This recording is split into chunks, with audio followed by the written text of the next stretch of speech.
and die a horrible death. And how can we allow them to be led into the desert and forced into that desert, not by the U.S. Border Patrol, not by the U.S. government, not by citizens. They're forced into that desert by their governments not providing the opportunity. So what's the problem? The problem, I'm going to focus on, and I predicated this earlier. A majority of the people that come across the border are good, hard-working people, family members. They believe, and most of them are darn good conservatives, who believe in conservative values. Life, liberty, the pursuit of happiness, family values, duty. But what we have is a nation with penitentiaries and prisons and jail cells filled with enough citizens alone to allow the violent criminals that are coming into this country, and to allow that they're coming right along with the well-intended migrant worker. Okay? We have enough domestic crime of our own. Why are we leaving our doors wide open to further criminals? Criminals who will further their activities and prey on a weak society because we don't enforce our laws, we don't secure our borders. And these folks aren't coming across the border to do jobs Americans won't do. These criminals are coming across doing the crimes that we allow them to do. Proliferation of gangs in our communities is outrageous. Case in point, this is from April 25th, and I'm giving you some updated accounts. And if you do a LexisNexis search and go back and look at, do search words like foreign nationals and crime, and you'll see that 23 to 27% of incarcerated criminals in our prison systems in this country are foreign nationals who entered this country illegally. That's 27% less crime we would have if we just secured our borders. So let's focus on crime for a minute. I talked about the sex trafficking.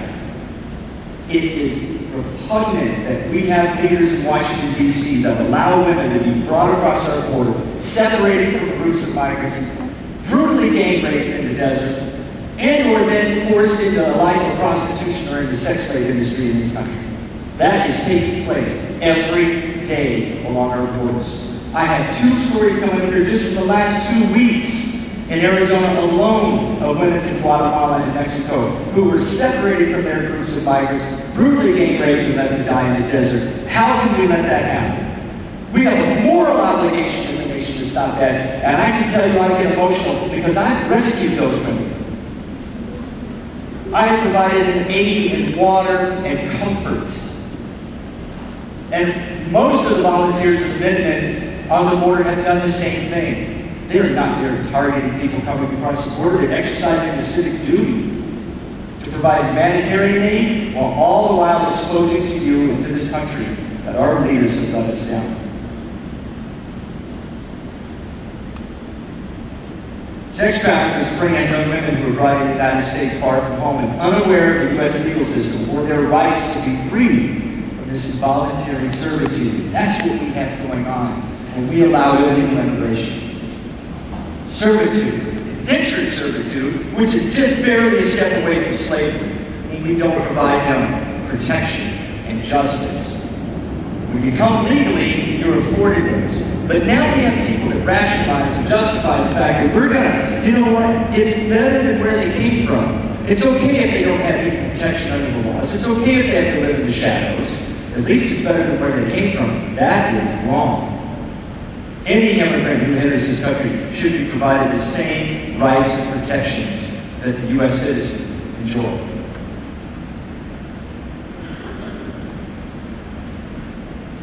Hundreds of illegal immigrants recently, and on April 23rd, rioted. These were 900 of the hardcore criminal gang members who were rounded up from countries and were being processed for deportation. And they took great exception to the fact that we didn't want them here anymore, and that we were going to send them back to their countries of origin, and they rioted.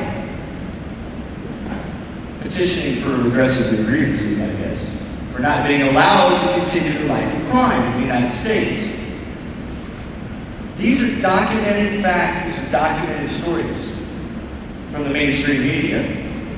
We can put any credibility in them sometimes. Sometimes they get it right, sometimes they don't. Then as taxpayers, we have a situation where many of these unsuspecting folks that are coming into the country are stuffed into pickup trucks, vans, and raced through the desert or on our roads in rural areas, causing a public safety threat, and end up costing lives, and end up costing the taxpayers of the United States a huge burden. And I don't know if you have any idea how much it costs to airback someone to a trauma center. It's about $100,000 a pop. And that's where these folks were going. These folks in this accident, which was in April, were all airbacked to the Tucson Trauma Center. It cost them $100,000 each. Now, everyone deserves medical care. But again, if we had secured borders, these people would not be forced into that situation, and the taxpayers would be picking up the tab. Speaking of health care, I wonder how many folks here are enjoying our universal health care system right now. No one?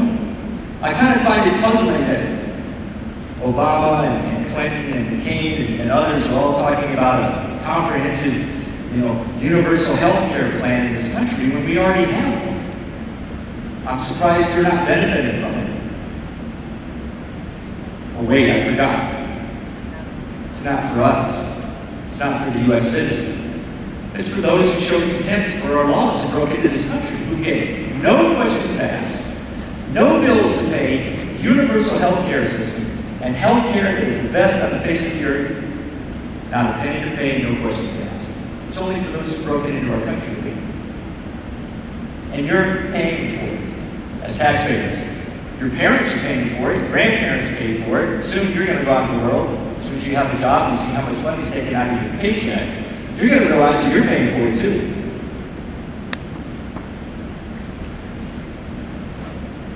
These human smuggling endeavors are basically controlled by the most vicious criminal syndicate and criminal cartels that this world's ever seen. And what's happening in Mexico, and what's happening with the drug cartels, who systematically absorbed all of the human smuggling operations after September 11th. That's why you're seeing more deaths in the desert. That's why you're seeing more women exploited and more people being abused. Well, they're turning on each other now because there's huge profits to make from smuggling human beings, basically being slave traders. Okay? They're turning on each other. They're hijacking loads of immigrants, illegal immigrants from each other in our deserts, and even blatantly, brazenly on the streets of Phoenix. We've had 17 armed, basically kidnappings from one smuggling operation, kidnapping groups of other smuggling operations, and they go after each other. They burn each other to death. They commit heinous crimes against each other because, after all, there's a lot of profit to make. 2 injuries reported sexual assaults. This is from the 10th of May, just a few weeks ago. Guatemala, as I was talking, been raped earlier by a group of armed drug smugglers who left them in the desert to die. If we secured our borders, this would not be happening. And there is no way I'm going to sit by and just say that these are expendable casualties in providing labor, cheap labor in this country. Because people are dying, people are being exploited, and there are egregious human rights violations going on.